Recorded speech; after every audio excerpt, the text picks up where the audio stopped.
Hey guys, Michael Corsentino for Digital Classroom. Now is the fun part. We get to talk about all the kit, all the gear, which is one of my favorite topics. I know everybody likes to talk about the tools and what exactly was used, so we'll dig in deep on that. So I brought everything here in 2 bags, one of which is my airport think tank airport security. This is a great bag. It's been all over the place with me. I love it. When I use it domestically and internationally. I use their Airport International because it will fit into the overheads on some of the smaller carriers. For light stands, I use these cool Manfrotto 5001B light stands, and I like them because they're lightweight, they're perfect for speed lights, and they fold down to basically nothing, right? So they're perfect for that. Cool stuff. You wouldn't want to use them with strobes or anything really heavy, but they're good for speed lights and light modifiers. All right, let's see what else we've got for our proofing. We're using an iPad, and I've got that hooked up to a Tether Tools iPad connector. It's kind of that's part of their Wally system, which is all of this that's connected to this light stand, and then a Rocksteady battery pack also from Tether Tools, which is helping to give us some auxiliary power in order to communicate with our iPad and tether wirelessly. And I love shooting wirelessly, shooting tethered, because it really allows you to proof in the field and see what you're doing, slows you down a little bit, gives you an opportunity to really, drill down, dial in, and look at what you're doing and be careful and not end up, regretting things later. Better for proofing. Everything looks great on a 3-inch screen, but when you have the opportunity to proof larger, I get much better results, much more successful shots. We're using a Cam Ranger. It's a wireless Wi-Fi hotspot, essentially, that will transmit to the iPad, to any iOS device like an iPhone or an iPad. So that works great. It's got a really quick transfer speed. It's just transferring JPEGs. And that works fantastically. Let's talk about our speed lights. We're using Canon 600EX RTs. These are the new Canon wireless radio-based speed lights, and I absolutely love this system. It's less things to think about. I don't have to worry about other triggers. You don't necessarily have to use these. You can use other things. I use Pocket Wizards as well. They're fantastic. The Flex system is also a great system, but for this shoot, we're using just this wireless Canon system, which again is radio-based. I'm using a Canon STE3RT transmitter, which I have here on top of the camera. That's this.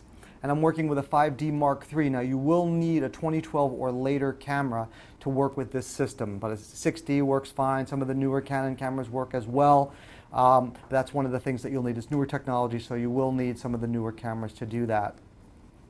So STE3RT, 600EX-RT. Those were our lights. To power the speed lights, I'm using these cool Lumidyne X lithium battery packs. They give me about twice the recycle time on the flash, and they also give me about twice the number of flashes. So when I want to work quickly, the cool thing about them also is they're not so fast that they stress out the duty cycle on the flash. Flashes have a certain duty cycle. Some of the packs that are available are supercharged, super powerful, and you can kind of overrun them. And I know this is a $650 flash, so I would feel kind of bummed out if I blew it out because I moved too fast. In order to put our speed lights onto our light stands, I'm using these little ball head light brackets, speed light brackets, made by a guy named Damien Lovegrove over in the UK. And I think these are super cool. It's basically just a ball head that attaches. And the nice thing about this is you can attach it this way to a light stand or this way. And oftentimes what I like to do is have my flash oriented vertically. So this little gizmo allows me to do that really easily. So I love that thing. And I also use just some tilter brackets when I'm using this. Let's talk about light modifiers. This is the Lastalite Easy Box. Now the cool thing about this is a soft box. It's got a diffusion panel on the front. There's also an interior baffle. I didn't use it on these shoots, but you can if you want an even softer quality of light. It's got silver inside, so it gives you a little bit of specularity. They have a new model that has white inside, branded with Joe McNally. That's another option. The cool thing about these is they pack down, and again, when you're traveling and you want really easy stuff to travel, they pack down to this into a little bag. They fit in my larger roller bag. So good stuff with that. All right, what other light modifiers do we use? We use some Rogue equipment. The Rogue grid we used a lot. This is just a variable size grid. I think it's 16 to 25. Actually, it says it right here, 25, 45, and 16. So I think we used 45 all the time. I wanted a kind of a wider throw of light. A grid is going to give us a nice wide circular pattern of light, but it's a narrower beam than if we were to use just a straight up flash full on. It's going to really channel the light and give us a very cool effect. Let's see what else we've got. Oh, I should mention this really cool strap. This is a Vulture equipment strap, kind of the Mondo strap of straps. You can go mountain climbing with it. This way I know that my expensive camera is not going anywhere but where I want it to be. And back to light modifiers, I'm using this Rogue flash bender. This is an XL, extra large flash bender, one of their brand new size, one of the biggest ones that they have. And the cool thing about this, we used it pretty much straight up like this, so it's going to diffuse the light. Our flash goes in, up in through here. Actually, we've got this kind of reversed. Actually, it goes like this. And this bit up here comes back around, and our flash goes up in here, up right through there. It's going to soften the light. It's going to give us some diffusion. So if you didn't want to travel with softbox, you could always use this. This is another option for you. One of the ways that this is different than this, and why I like to have this in my bag also, is because I can take this and I can use it without that also. It does double duty, and that's the nice thing. When you have a tool, I like to find something that's going to give me many options for that one thing. If I want to carry something in my bag, if it can do more things than just one, that's a plus. And I can take this and I can bend this in all sorts of different shapes, which is really helpful. I can bend it like this. They have a strip light attachment also that I can use for this with a diffusion panel here that gives me a nice strip light. So lots of cool stuff with the Rogue flash bender. Can't say enough good things about that. Let's talk about what else we've got. Lenses and gels. Let's cover lenses and gels. We've got our 50mm lens. I didn't really use that much. I use the 24-70 and the 70-200 a lot. I want to give a big shout out to borrowedlenses.com for sending out a bunch of this gear to work with. Thanks very much for them. They're a great company, and I do appreciate that.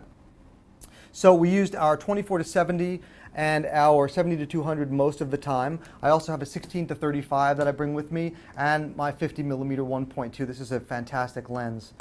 Let's see, we're using card wallet from Think Tank, and using SanDisk cards, compact flash cards. We used a lot of gels. We used the Rogue line of gels. They make these really nice little packs of gels that are easy to attach with this little rubber band to your flashes. And we used a bunch of different gels. We used a lot of CTO gels. Here's what a CTO gel looks like right there, just to warm things up a little bit. It's got these little tabs. You just bend it around and clip it on there like so. I think I left out one light modifier. Let's talk about our Octabank. We use this, actually it's a Beauty Dish and Octabank combo with this cool Lastolite pole. Now this is an extension pole, and I'll have my assistant hold this wherever I want them to, and this way I have the freedom to move around. Typically I'll use something like this with ETTL because my distances from the light source to my model or my subject are changing, so I want to make allowances for that, and having the camera make those calculations does that for me. The Beauty Dish is a really cool different kind of modifier because it's got a softer quality due to this diffusion disc in the center that kind of softens the light, but it also it has a specular quality as well, which is a contrasty quality. So it's kind of halfway between soft light and hard light. It's got a bit of a harder edge, and it also creates a natural catch light because it's got this octagonal shape, which is different than a softbox. Can give you a square catch light. Octabank or this Beauty Dish will give you a more natural rounded catch light, which is sometimes preferable. What are the other things that we can do is also throw a big diffusion panel on the front of this, take this out, and we've got a regular Octabank. So this is another one of these things, and it also, typically a Beauty Dish will not fold down and collapse. This is kind of a first. Jamira came out with this collapsible Beauty Dish. Typically a Beauty Dish is a metal, and use it on studio or local location shoots. They don't really travel all that well. You can put it on a plane, but this is certainly a lot easier.